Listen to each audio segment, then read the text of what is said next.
الحكاية نقطتين. إذ هبط آدم وغضب موسى وصرخ عيسى وهاجر محمد 3 نقط. السطر اللي بعده واقتتلنا. بيحكي حدوث العالم كله ببساطة، حكاية البشرية، وفي سطر برضه أو سطر وكلمة عن حروب الإله المتوهم في ذهن أي حد بيدعي امتلاك الحقيقة. هنا عامل إشارة عن أو لتنحر الإثنيات والعرقيات والقوميات والهويات والأديان، وبيجسدها في قصة أو بيجسدها في الاختلاف الديني أو التنوع الديني من آدم لموسى لعيسى لمحمد، جايب الملمح الرئيسي في حياة كل نبي: سقوط آدم أو هبوط آدم، عنفوان موسى، صلب سيدنا عيسى، هجرة محمد، وكأنها سيرة لرجل واحد. وأظنها أنها سيرة رجل واحد ما دام كل الأديان السماوية بتنهل من نفس النعيم الرباني يعني. بس هنا أستاذنا لما بيقول واقتتلنا بيكمل الحكاية بكلمة واحدة بتعكس بقى نزق البشرية وغبائها، وبرضه هي مفارقة.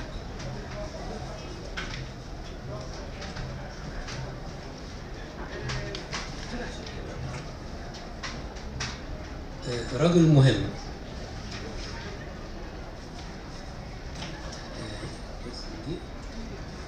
رجل مهم. كنت أعرف أنه سيضربهم جميعا دون أن يصاب، فقط سوف تتهدى خصلة شعري على جبينه العريض. فعلها كثيرا طوال 50 عاما الماضية، رغم أنني كنت أحذرهم في كل مرة، لكنهم أبدا لم يتعلموا ولم يأخذوا تحذيري جديا. الرجل الهزيل الصامت الجالس في ركن قصي يتناول بعض حبات الترمس، والذي سوف يخبط رأسه كرسي خيزران بعد 2 ثانية على الأكثر فتتفجر منه نافورة دماء. استطعت أن أقنعه بالقفز من مكانه ليجلس بجواري. قهقه الهزيل بفخر عندما شعر بأهميته لأول مرة. استجمد بطل الفيلم حائرا لا يدري ما يفعل بالكرسي الخيزران الذي بيده.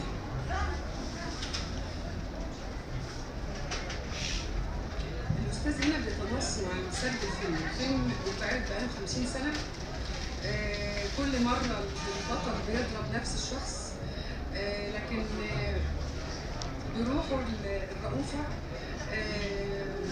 وباهتمامه بالهامش وبالمهمشين، لو اعتبرنا ان الكومبارس ده يعني نموذج ليهم، بيغير موقفه وبيقول لا انا هتدخل، بيغير السيناريو وبيقدم لنا سيناريو جديد، بيتغير الموقف بالمشاركه في كتابه السيناريو وتحديثه وفق هواه، بيغير ذروه المشهد السينمائي المعتاد.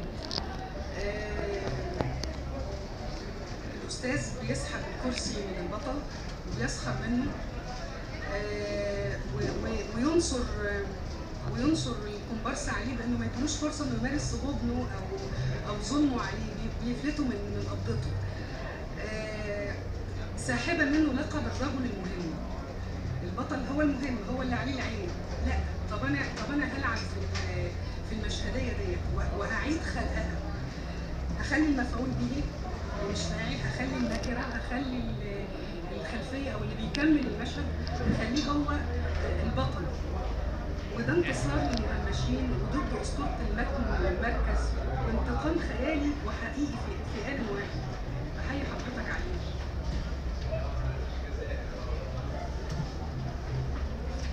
كذا واحده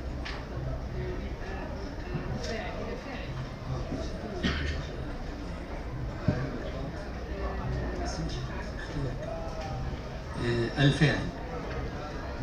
الدمية التي ظللت أحركها طوال عمري. فصل من نقطة السطر اللي بعده. الدمية التي ظللت أحركها طوال عمري اكتشفت أن خيوطي بيدها. سمع الأستاذ منير على طول هو بينقذ وعينا وبيقول لنا ما تستسلموش للمسلمات عيدوا النظر فيها.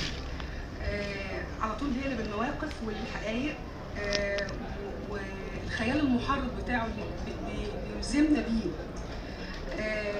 تخيل ان انت نفسك دمية وما عندكش وهم السيطرة اللي انت متوهمه انك قابض على مجريات الامور وكله تحت ايدك. ماذا لو كنت انا مفعول بقى به؟ ماذا لو كنت انا بوجه العنوان الفاعل بيناقض الحقيقة بتاعت القصة، أنا مفعول به وبيناقض واقع حالي. الدمية أبعد ما تكون عن القدرة، وحضرتك جسدتها في ديت، ودايما هو بيلعب بالتناقض. يعني وانت بتقرا هو مش قاصد ده، يعني هو عاوز يقول لك لا، يعني الحكايه مش كده، الامور مش زي ما تبدو.